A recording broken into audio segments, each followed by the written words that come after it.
భక్తుడు అయితే ఈ వీడియో పూర్తిగా చూడు అండ్ సాటి శివభక్తులకు కూడా దీన్ని షేర్ చేసే ప్రయత్నం చేయి.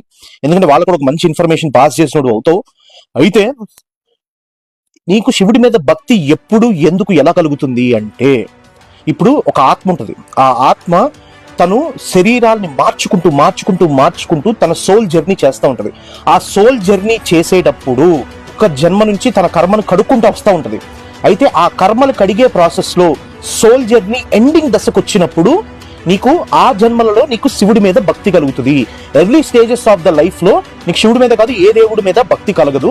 ఒక చిన్న యానిమల్ ఇన్స్టింక్ట్స్ ఉంటాయి వాళ్ళలో, అంటే మృగాల్లా ప్రవర్తిస్తూ ఉంటారు అనమాట.